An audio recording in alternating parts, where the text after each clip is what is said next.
Last video में हमने री रैंकिंग ऐड की थी। Vector search broad candidate chunks retrieve करता है, री रैंकर उन्हें एक्चुअल रेलिवेंस के बेसिस पर री स्कोर करता है और एलएलएम को सिर्फ बेस्ट कंटेक्स्ट मिलता है। अब हमारी पाइपलाइन काफी सॉलिड लग रही है, लेकिन अभी भी एक इम्पॉर्टेंट गैप बाकी है। वो है पाइपलाइन के बिल्कुल स्टार्टिंग में। It's called the user query. अब तक हमने ये एज्यूम किया है कि यूजर का क्वेश्चन एक गुड रिट्रीवल क्वेरी भी होगा, लेकिन रियल यूजर्स रिट्रीवल क्वेरीज नहीं लिखते, वो सिर्फ नॉर्मल क्वेश्चंस पूछते हैं।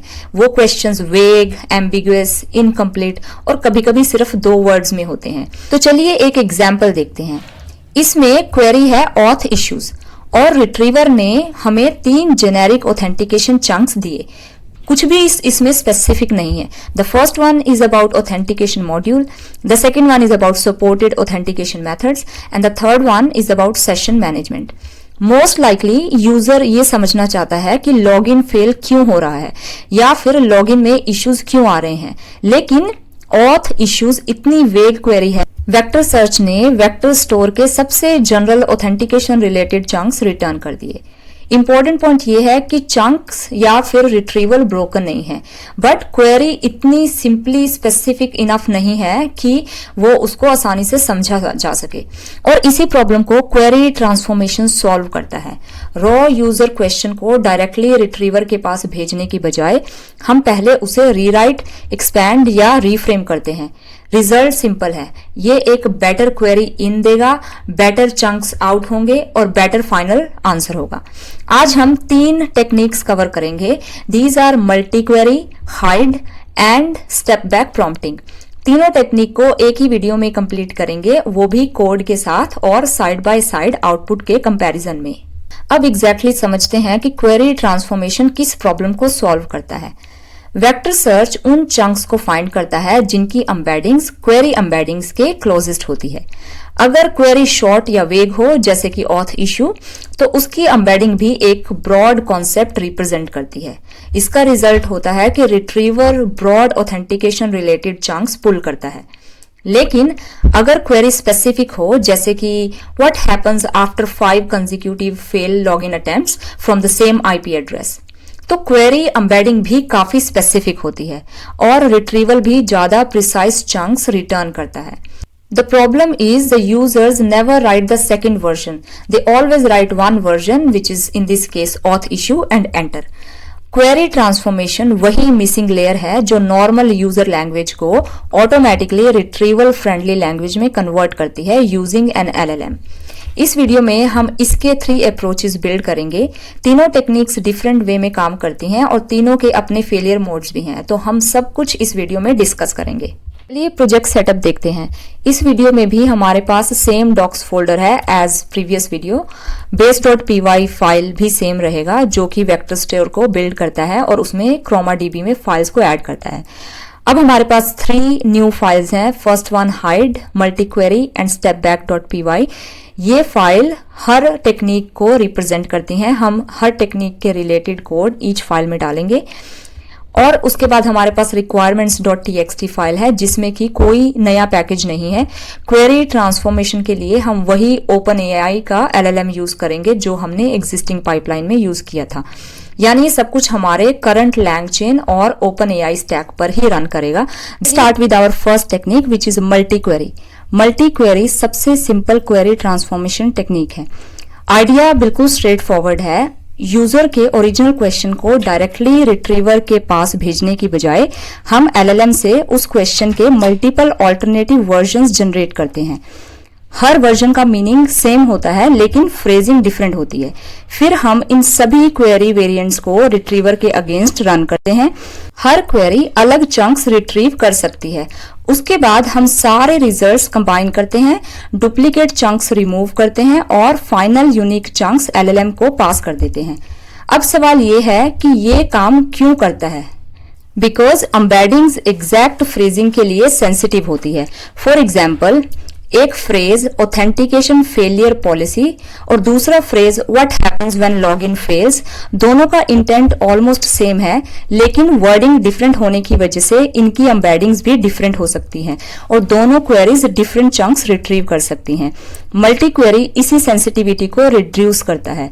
एक सिंगल फ्रेजिंग पर डिपेंड करने की बजाय हम सेम इंटेंट को मल्टीपल वे से सर्च करते हैं। सिंपल वर्ड्स में one question, multiple retrieval queries and better coverage.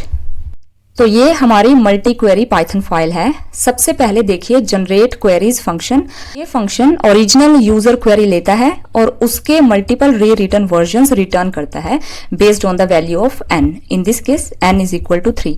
Then comes our system prompt. इस अप्रोच में सिस्टम प्रॉम्प्ट ही सारा हैवी लिफ्टिंग करता है। इसमें सिर्फ 3 क्लियर इंस्ट्रक्शंस दी गई हैं कि डिफरेंट वर्ड्स यूज करो, दूसरा मीनिंग एग्जैक्टली सेम रहना चाहिए और तीसरा इंस्ट्रक्शन है कि कोई नंबरिंग एक्सप्लेनेशन नहीं होनी चाहिए, हर क्वेरी एक न्यू लाइन में होगी। इससे रिस्पॉन्स पास करना बहुत सिंपल हो जाता है। नेक्स्ट कम्स आवर llm.invoke, जो कि हमारा llm को इन्वोक करने का फंक्शन है।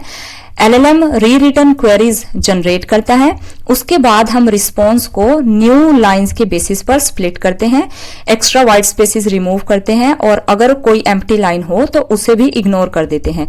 फाइनली एक इंपॉर्टेंट स्टेप कि हम जनरेटेड रिस्पॉन्स क्वेरीज के साथ ओरिजिनल यूजर क्वेरी भी प्रीपेंड कर देते हैं, यानी रिट्रीवल सिर्फ री रिटर्न वर्जन्स पर डिपेंड नहीं करता, यूजर ने जो एक्चुअल क्वेश्चन पूछा था वो भी हमेशा सर्च किया जाता है।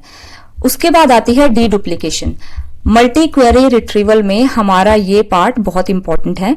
सीन अंडरस्कोर कंटेंट एक सेट है जिसमें हम उन चंक्स का टेक्स्ट स्टोर करते हैं जो पहले ही रिट्रीव हो चुके हैं। हर क्वेरी के लिए वेक्टर सर्च रन होती है, लेकिन किसी भी चंक को ऐड करने से पहले हम चेक करते हैं कि कहीं वो ऑलरेडी रिट्रीव हुआ है या नहीं। अगर चंक पहले से सेट में है तो उसे स्किप कर देते हैं, अगर नहीं है तभी उसे फाइनल लिस्ट में ऐड करते हैं। अगर ये डी डुप्लीकेशन स्टेप ना हो तो सेम चंक मल्टीपल क्वेरीज के थ्रू बार बार रिट्रीव हो सकता है और प्रॉम्प्ट में एक ही इंफॉर्मेशन रिपीट होने लगेगी। सेट की वजह से हर यूनिक चंक प्रॉम्प्ट में सिर्फ एक ही बार जाता है, चाहे वो कितनी भी डिफरेंट क्वेरीज से रिट्रीव हुआ हो। उसके बाद एंड में हम मेन ब्लॉक में एक क्वेरी पास कर रहे हैं जो कि बहुत वेग है, इट्स ऑथ इश्यूज। चलिए रन करते हैं।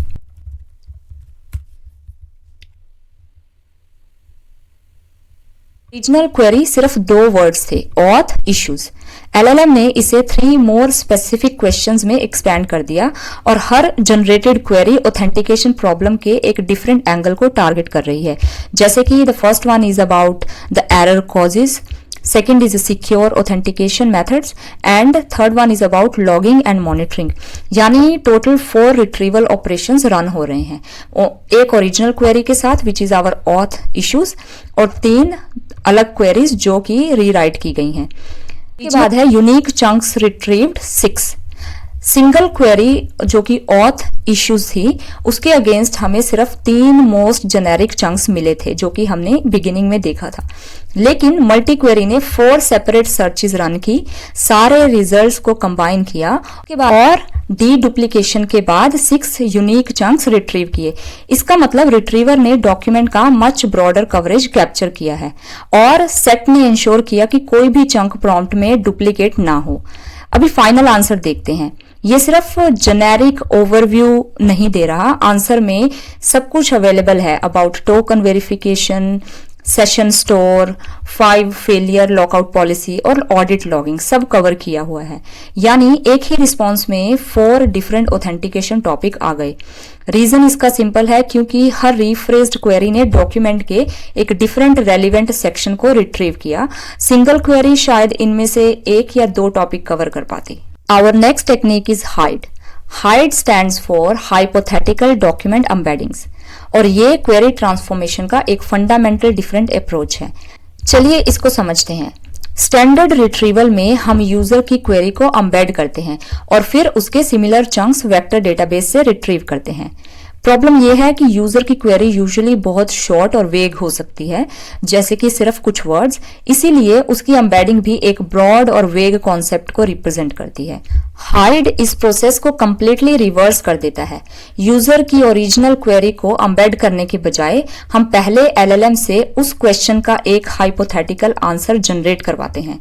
उसके बाद उस हाइपोथेटिकल आंसर की एम्बेडिंग बना करके उसे सर्च क्वेरी की तरह यूज करते हैं। अब सवाल ये है कि व्हाई डज दिस वर्क? क्योंकि हाइपोथेटिकल आंसर नेचुरली काफी लॉन्गर होता है, उसमें वही वोकैबुलरी और टर्म्स और सेंटेंसेस यूज हो रहे होते हैं जो एक्चुअल डॉक्यूमेंट्स में मिलने की पॉसिबिलिटी होती है। इसका रिजल्ट होता है कि उसकी एम्बेडिंग वेक्टर स्पेस में रेलिवेंट डॉक्यूमेंट चंक्स के काफी क्लोजर लैंड करती है कंपेयर टू एक छोटी सी वेग क्वेरी से। एक और इम्पॉर्टेंट बात, ये hypothetical answer completely made up होता है। इस स्टेज पर एलएलएम के पास आपके डॉक्यूमेंट्स का एक्सेस नहीं होता, इसीलिए आंसर फैक्चुअली रॉन्ग भी हो सकता है, but that doesn't matter. Hide का ऑब्जेक्टिव आंसर जनरेट करना नहीं है, ऑब्जेक्टिव सिर्फ इतना है कि ऐसा टेक्स्ट जनरेट हो जो रेलिवेंट डॉक्यूमेंट्स की लैंग्वेज और टर्म्स के क्लोज हो, ताकि रिट्रीवल बेटर हो सके। सिंपल वर्ड में सोचिए कि आप एलएलएम को आंसर लिखने के लिए यूज नहीं कर रहे, आप उसे एक बेटर सर्च क्वेरी लिखवाने के लिए यूज कर रहे हैं जो रेलिवेंट चंक्स रिट्रीव करने के लिए ज्यादा इफेक्टिव हो। तो ये है हमारी हाइड पाइथन फाइल। देखिए ये यहाँ पे 3 स्टेप्स हैं जो कि सबसे इंपॉर्टेंट हैं। Step 1 is generate hypothetical answer. You look at this function which is generate hypothetical answer. यहाँ सबसे इंपॉर्टेंट है सिस्टम प्रॉम्प्ट देखना। सिस्टम प्रॉम्प्ट में डेलिबरेटली मेंशन किया गया है कि फैक्चुअल एक्यूरेसी से ज्यादा इंपॉर्टेंट रेलिवेंट वोकैबुलरी और डोमेन टर्म्स हैं। रीजन है कि ये आंसर फाइनल यूजर को शो नहीं होगा, इसका पर्पज सिर्फ बेटर रिट्रीवल करना है। Step 2 is embed the hypothetical answer not the query. हम वही एम्बेडिंग मॉडल यूज करते हैं जो वेक्टर स्टोर बिल्ड करते टाइम यूज किया था। Then Step 3 which is search using hypothetical embedding. Normally similarity search एक फंक्शन है जो क्वेरी टेक्स्ट लेता है और इंटरनली उसकी एम्बेडिंग जनरेट करता है, लेकिन हम सिमिलैरिटी सर्च फंक्शन यूज नहीं कर रहे, हम similarity search by vector use कर रहे हैं जो कि directly raw embedding vector accept करता है। इसी मेथड की वजह से हम ओरिजिनल शॉर्ट क्वेरी की एम्बेडिंग की बजाय हाइपोथेटिकल आंसर की रिचर एम्बेडिंग पास कर सकते हैं। इसी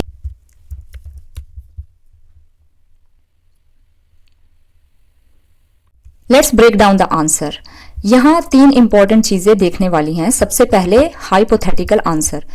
ये आंसर कंप्लीटली एलएलएम जनरेटेड है। एलएलएम ने हमारे डॉक्यूमेंट्स को कभी नहीं देखा, उसे नहीं पता कि वेक्टर स्टोर के अंदर एग्जैक्टली क्या कंटेंट अवेलेबल है, लेकिन वोकैबुलरी नोटिस करिए, credential validation, session management, token expiration, log analysis, ये वही टाइप के डोमेन स्पेसिफिक टर्म्स हैं जो हमारे auth_module .txt फाइल के डॉक्यूमेंट में अपीयर होते हैं, और यही हाइड का कोर आइडिया है। एलएलएम ऑथेंटिकेशन सिस्टम्स के बारे में अपनी जनरल नॉलेज यूज करके ऐसा टेक्स्ट जनरेट करता है जो डोमेन लैंग्वेज के मच क्लोजर होता है। फिर जब हम इस हाइपोथेटिकल आंसर को एम्बेड करते हैं तो resulting vector relevant document chunks से ज्यादा पास लैंड होता है, यानी हाइपोथेटिकल आंसर फैक्चुअली परफेक्ट होना जरूरी नहीं है। अब रिट्रीव्ड चंक्स को देखिए। हमें 3 रेलिवेंट चंक्स मिले जो तीनों ऑथ मॉड्यूल फाइल से आ रहे हैं। ये chunks original query which is auth issues की वजह से रिट्रीव नहीं हुए। ये इसलिए मिले क्योंकि हाइपोथेटिकल आंसर की एम्बेडिंग डॉक्यूमेंट की लैंग्वेज और टर्म्स के काफी क्लोज है। सिंपल वर्ड्स में हाइपोथेटिकल आंसर डॉक्यूमेंट की लैंग्वेज बोल रहा है और इसी वजह से रिट्रीवर को रेलिवेंट सेक्शन इजीली मिल गया। अब हमारा फाइनल आंसर देखते हैं। ये एक काफी सॉलिड आंसर है क्योंकि इसमें token verification, audit logging, session management और रिक्वेस्ट रिजेक्शन जैसे इंपॉर्टेंट कॉन्सेप्ट कवर हुए हैं। और सबसे इंपॉर्टेंट बात, ये आंसर एलएलएम की इमेजिनेशन पर बेस्ड नहीं है, ये एक्चुअल रिट्रीव्ड डॉक्यूमेंट चंक्स पर ग्राउंडेड है। यानी हाइड ने सिर्फ रिट्रीवल इंप्रूव की और फाइनल आंसर फिर आपके रियल डॉक्यूमेंट से ही जनरेट हुआ। अब चलिए मूव करते हैं हमारी तीसरी technique which is step back prompting, जो कि पिछली दोनों टेक्निक से काफी डिफरेंट है। यहाँ गोल क्वेरी को एक्चुअल और स्पेसिफिक बनाना नहीं है, इसके एग्जैक्टली ऑपोजिट है कि क्वेरी को इंटेंशनली और जनरल कैसे बनाया जाए। अब सवाल यह है कि ये कब यूजफुल है? जब यूजर का क्वेश्चन इतना स्पेसिफिक हो कि वेक्टर स्टोर में उस एग्जैक्ट वर्डिंग का कोई चंक ही ना हो, लेकिन उसका आंसर ब्रॉडर कॉन्टेक्स्ट से इन्फर किया जा सकता हो। एक एग्जाम्पल देखते हैं। सपोज यूजर पूछता है कि why was my account logged at 3 AM।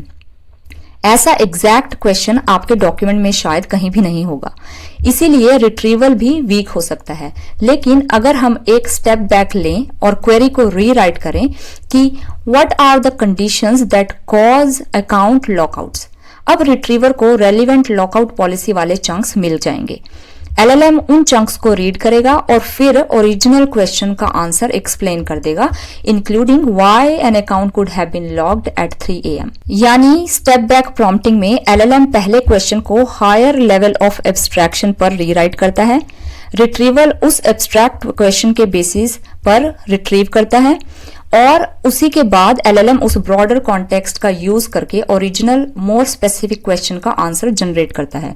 इस टेक्निक में 2 एलएलएम कॉल्स होती हैं, पहली स्टेप बैक क्वेश्चन जनरेट करने के लिए और दूसरी फाइनल ग्राउंडेड आंसर जनरेट करने के लिए। थोड़ा एक्स्ट्रा लेटेंसी जरूर ऐड होती है, लेकिन बहुत से केसेस में एब्स्ट्रैक्ट क्वेरी पर retrieval quality hyper specific query के कंपैरिजन में नोटिसिएबली बेटर होती है। ये हमारी पाइथन फाइल है जो कि स्टेप बैक पाइथन फाइल है। अब इसमें 2 इंपॉर्टेंट चीजें हो रही हैं। पहला स्टेप है कि generate the step back question and the second is retrieve on step back question. LLM को एक्सप्लिसिटली बताते हैं कि रिट्रीव्ड कॉन्टेक्स्ट एक broader step back question use करके फेच किया गया है। इससे एलएलएम को क्लियर सिग्नल मिलता है कि उसका काम सिर्फ कंटेक्स्ट समराइज करना नहीं है, उसे जनरल कंटेक्स्ट को ओरिजिनल स्पेसिफिक क्वेश्चन से कनेक्ट भी करना है। इसमें दूसरी चीज ये है कि प्रॉम्प्ट में हम सिर्फ ओरिजिनल क्वेश्चन ही नहीं देते, हम स्टेप बैक क्वेश्चन भी देते हैं ताकि एलएलएम को दोनों पर्सपेक्टिव मिल जाते हैं। एक तरफ ब्रॉडर कंटेक्स्ट जिस बेसिस पर रिट्रीवल हुई और दूसरी तरफ यूजर का एक्चुअल क्वेश्चन जिसका आंसर जनरेट करना है। ये कॉम्बिनेशन एलएलएम को जनरल इंफॉर्मेशन से स्पेसिफिक आंसर तक ब्रिज करने के लिए काफी हेल्प करता है। चलिए रन करते हैं।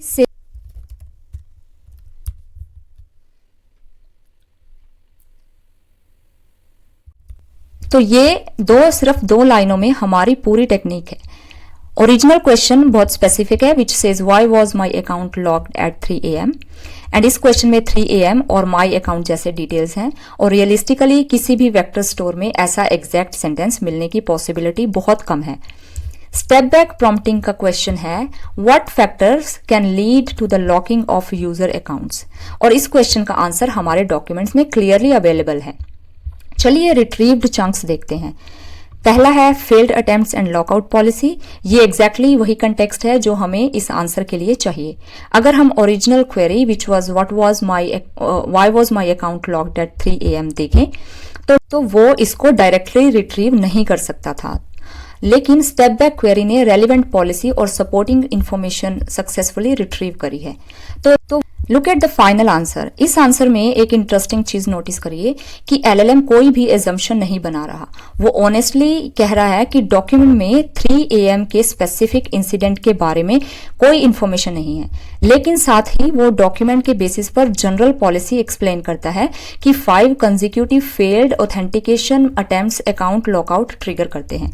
यानी यूजर के स्पेसिफिक टाइम स्टैम्प को कंफर्म तो नहीं करता, लेकिन अंडरलाइंग रीजन डॉक्यूमेंट से इन्फर कर सकता है और ये ऑनेस्टी प्रॉम्प्ट डिजाइन की वजह से आ रही है। हमने एलएलएम को क्लियरली इंस्ट्रक्ट किया था कि ब्रॉडर कॉन्टेक्स्ट यूज करके ओरिजिनल क्वेश्चन का आंसर दो और जो इन्फॉर्मेशन डॉक्यूमेंट में अवेलेबल नहीं है उसके बारे में एजम्पशन मत दो। एग्जैक्टली वही हुआ। एलएलएम ने जनरल पॉलिसी रिट्रीव की, उसे यूजर के स्पेसिफिक सिचुएशन पर अप्लाई किया और सही में जो कंफर्म किया जा सकता है वैसे ही क्लियरली आइडेंटिफाई किया। अब सवाल आता है कि इन 3 टेक्निक्स में से कौन सी कब यूज करनी चाहिए। मल्टी क्वेरी अगर आप सिंगल क्वेरी रिट्रीवल से अपग्रेड करना चाहते हैं तो मल्टी क्वेरी से स्टार्ट कीजिए। ये लो रिस्क है, लो कम्प्लेक्सिटी अप्रोच है और रिट्रीवल कवरेज को नोटिसिएबली इंप्रूव करता है। हर यूजर क्वेरी के लिए सिर्फ एक एक्स्ट्रा LLM कॉल ऐड होती है और ये स्पेशली तब अच्छा काम करता है जब यूजर्स क्वेश्चंस एक स्टाइल में पूछते हैं लेकिन डॉक्यूमेंट्स किसी और स्टाइल में लिखा होता है। Second technique, hide. Use it अगर आपके डॉक्यूमेंट्स डेंस और हाईली टेक्निकल हैं तो हाइड स्ट्रॉन्ग चॉइस होती है। हाइपोथेटिकल आंसर जनरेशन यूजर की लैंग्वेज और डॉक्यूमेंट की टर्म्स के बीच का वोकैबुलरी गैप ब्रिज करता है। इसका कॉस्ट थोड़ा सा ज्यादा होता है क्योंकि 2 LLM कॉल्स और एक एडिशनल एम्बेडिंग ऑपरेशन इन्वॉल्व होता है, लेकिन टेक्निकल डॉक्यूमेंटेशन जैसे कि लीगल डॉक्यूमेंटेशन और रिसर्च पेपर जैसे यूज केसेस में ये एक्स्ट्रा एफर्ट ऑफन वर्थवाइल होता है। थर्ड हमारी टेक्निक है स्टेप बैक प्रॉम्प्टिंग। अगर यूजर्स बहुत हाइपर स्पेसिफिक या सिचुएशनल क्वेश्चंस पूछते हैं जिनका एग्जैक्ट आंसर किसी सिंगल चंक में अवेलेबल नहीं होता तो step back prompting best fit है। ये क्वेश्चन को एक ब्रॉडर प्रिंसिपल में कन्वर्ट करता है ताकि रेलिवेंट कंटेंट और कंटेक्स्ट रिट्रीव किया जा सके। उसके बाद LLM उस ब्रॉडर कॉन्टेक्स्ट को यूज करके ओरिजिनल सिचुएशन का आंसर देता है। इसमें भी 2 LLMs कॉल होती हैं और ये स्पेशली डायग्नोस्टिक और ट्रबल शूटिंग क्वेरीज के लिए बहुत इफेक्टिव होता है। अब एक और इम्पॉर्टेंट बात, आप इन टेक्निक्स को कंबाइन भी कर सकते हैं। मल्टी क्वेरी प्लस री रैंकिंग जो हमने प्रीवियस वीडियो में कवर की थी वो प्रोडक्शन के लिए एक स्ट्रॉन्ग डिफॉल्ट कॉम्बिनेशन है और अगर रिट्रीवल केसेस और चैलेंजिंग हो जाएं तो हाइड प्लस री रैंकिंग और भी बेटर रिजल्ट दे सकता है। Now, the key takeaway from this video is that user का रॉ क्वेश्चन ऑलमोस्ट कभी भी बेस्ट रिट्रीवल क्वेरी नहीं होता।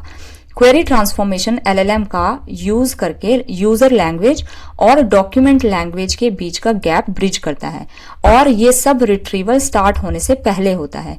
इसीलिए एक सिंपल पैटर्न याद रखें, better query in, better chunks out, better answer. अब तक हमने चंकिंग, री रैंकिंग और क्वेरी ट्रांसफॉर्मेशन इंप्लीमेंट कर लिया है।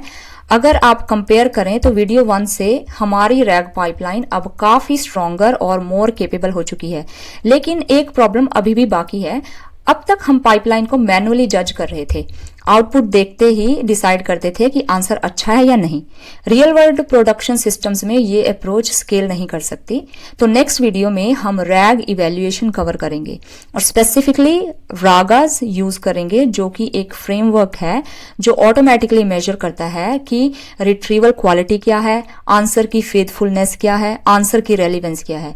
यानी इंट्यूशन या गट फीलिंग के बेसिस पर नहीं, एक्चुअल मैट्रिसेस और नंबर्स के बेसिस पर आपको पता चलेगा कि पाइपलाइन किस जगह पर स्ट्रांग है और किस जगह पर इंप्रूवमेंट की जरूरत है। तो चलिए सब्सक्राइब कीजिए। I will see you in the next one.